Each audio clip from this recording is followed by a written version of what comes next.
What's up, y'all? It's your boy Charles Arnez World checking in. Hope you guys having a good day. Go ahead and that thumbs up button. We're gonna get into it. This is a story about the time the legendary rapper from the Bay Area, Drew Down. He got hemmed up by a bunch of Crips in Los Angeles before he came out. Let's go ahead and came out as far as his music came out. Let's go ahead and check out this video, guys, and I'm gonna come back with my reaction. Appreciate it. Hit thumbs up button. One rapper notable for his absence on We're All in the Same Gang was Ice Cube, who had left You NWA got at this curls. point. For his part, though, Ice Cube was chronicling the ravages of the gang epidemic in his own way. On Death Certificate, his acclaimed 1991 album, Ice Cube delivered My Summer Vacation, a song that tells the story of a group of Los Angeles gang members who moved to St. Louis in order to run their drug dealing operation without the concern of rival gangs, the police, and others familiar with their business. I remember that song. He points out that by dressing in khakis and wearing their typical Los Angeles style of clothing, these gang members go unnoticed by the police. Eventually, the people in their St. Louis neighborhood begin to look up to them, adopt their colors and gang terminology, and start claiming affiliation with Los Angeles-based gangs to which they have no legitimate connection. This led to deadly violence that stemmed from turf wars that were happening thousands of miles away. But where Ice Cube rapped a story based on what was happening in the streets, DJ Quick chronicled his experiences while touring on his 1992 song, Just Like Compton, a cut from his Gold Way Too Funky album. DJ Quick, who made a subtle nod to his blood affiliation on the Way Too Funky album cover, by wearing a black jacket with red lettering, raps on Just Like Compton about seeing Bloods and Crips fighting in St. Louis, San Antonio, and Denver, and how the gang's portrayals in film had affected people around the country. They need to stop watching that Colors and Boys in the Hood, too busy claiming 60s, trying to be raw, and never ever seen the Shaw. The Shaw. I remember that song. Man. That was a dope ass song. Just Like Compton. Or the Crenshaw area of Los Angeles was a popular cruising area and is near the home of the Rolling 60s neighborhood Crips, one of the most prominent factions of the Crips.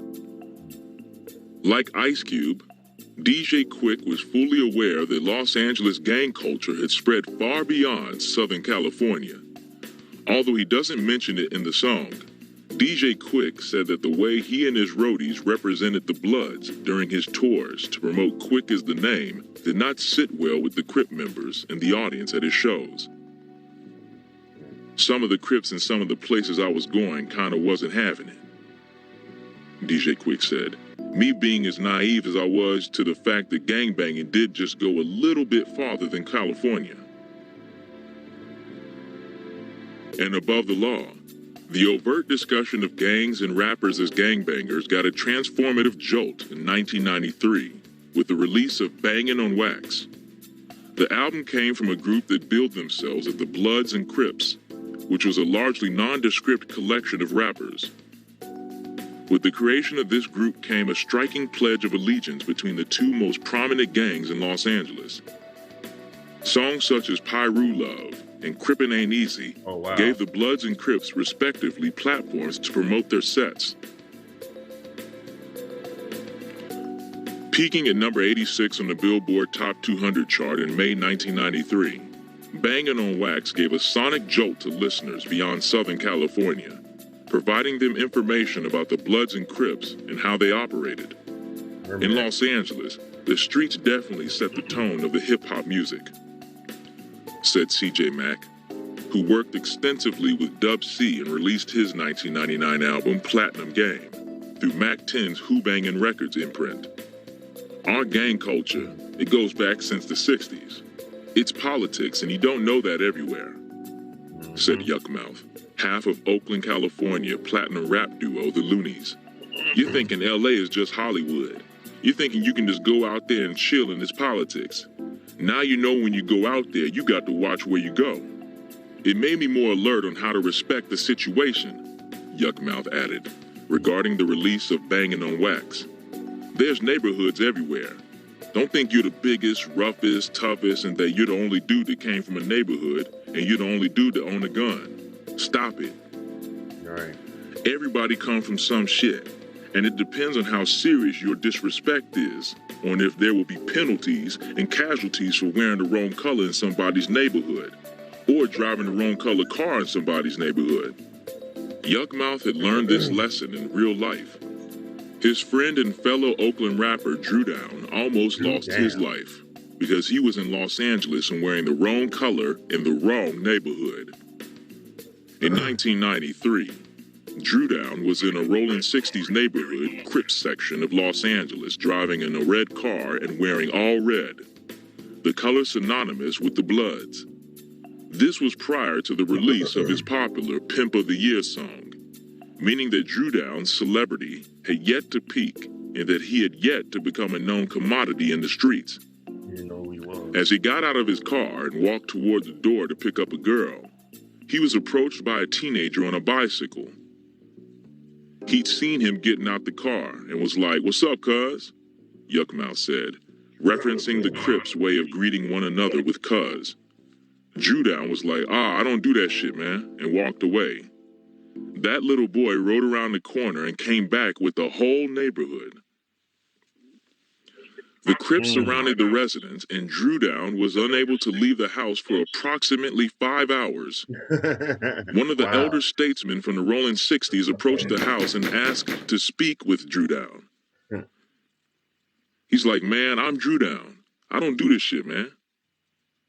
Yuckmouth said. He's like, "But you look like a motherfucking blood because you got the perm. You got the red shit on. You're light skinned." Then he said, "Check this shit out, man. I'm gonna give you my shit.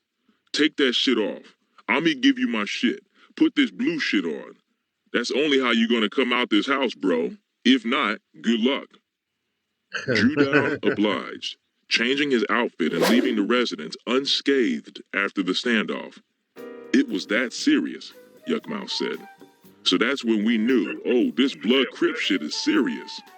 We know not to go over there with this color, or over there with that color. That shit was deeper than rap. You hear the shit and you see the shit on like Menace to Society and shit like that, but we never lived it, cause you know we don't gangbang in Oakland. It's more about pimping and hustling.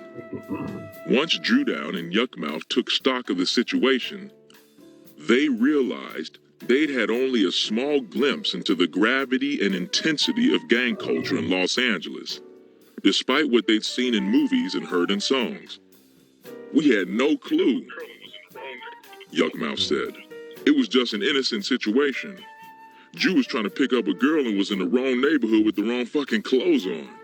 But it's something as easy as that could get your ass knocked down if you don't know what the fuck you're doing." Thank God the dude came in and talked to him and got the clothes, or it would have been over for Drew. We wouldn't be hearing about Pimp of the Year right now. So that shit is serious, man. Those motherfucking gangbangers ain't playing. Whereas people outside of Los Angeles may not have understood the city's gang mores, the city's rappers had years of experience dealing with their region's street code. By 1993, Compton's Most Wanted had amassed a huge following, released 3 albums, and had their Growing Up in the Hood featured as a main single on the Boys in the Hood soundtrack. As a solo act, MC8 had his Straight Up Menace featured as the lead single from the Menace to Society soundtrack. Like New Jack City and Boys in the Hood before it, the 1993 film Menace to Society focused on urban black America in the early 90s. But unlike its predecessors, Menace to Society is more overtly violent and primarily focuses on the lives of the criminals and gangbangers themselves, including AWAX, who was portrayed by MC8. As one of gangster rap's preeminent artists, MC8 was mindful of his gang affiliation when he would go throughout Los Angeles to promote his projects. "If I knew I'm going to do an in-store in the Blood neighborhood, I'm not finna go over there just irritating a nigga wearing all blue," MC8 said. "I'm finna wear green or some gray or some shit so when a motherfucker come in and get his autograph, he's still gonna be like, this fucking Crip nigga. But he's still finna buy that motherfucking tape and get that motherfucking autograph because he not feeling too irritated. Because let's face it, he's like, I like that motherfucking song, but I'm trying to be true to where I'm from. Right. The idea of being where you're from was used not just to refer to where someone grew up, but to refer more specifically to the premier gang in that neighborhood. That was good, man. What do y'all think about that? What do y'all think about that? Isn't that crazy, man? You know what? In this day and age, the color thing is not really a big deal around. You have Crips wearing a lot of red. You have Bloods wearing a lot of red. It's almost like they know who's who. I think now it's almost identified more by your baseball cap. From what I heard, what kind of baseball cap you wear. Like you got to be careful what kind of baseball cap you wear because baseball caps is I think is the new colors. You know, it's not red and blue no more. It's baseball caps. So you have the wrong team on. I think uh, KC, which is with the Kansas City Chiefs. That's a baseball cap you don't want to wear because that's a Crip gang called the Kitchen Crips, and they wear those hats. So if you a big fan of that team, you wear that hat not knowing, you know, you in the wrong neighborhood in LA. Something can be, something can happen. You know what I'm saying? Kansas City Chief hats. You got to be careful. Dip San Francisco, I think, is one. Uh, what's another one? The Astros. It's the Astros. I forgot the Astros. Uh, or it's the Houston Oilers. One of them, Astros too. You can't wear that. I think Astros is the Hoover Crips, if I'm not mistaken. And then you got the other baseball team. The Denver Broncos. I think that's the Denver Lanes, if I ain't mistaken. So you got to be careful wearing orange because that's the Denver Lanes color. So yeah, so now the game is these youngsters now the game has changed. So you got to be careful with the baseball caps. Not so much as colors, but the baseball caps. Anyway, y'all, what y'all think about this video? Leave your comments and subscribe to Charles O'Neill's World. Appreciate it.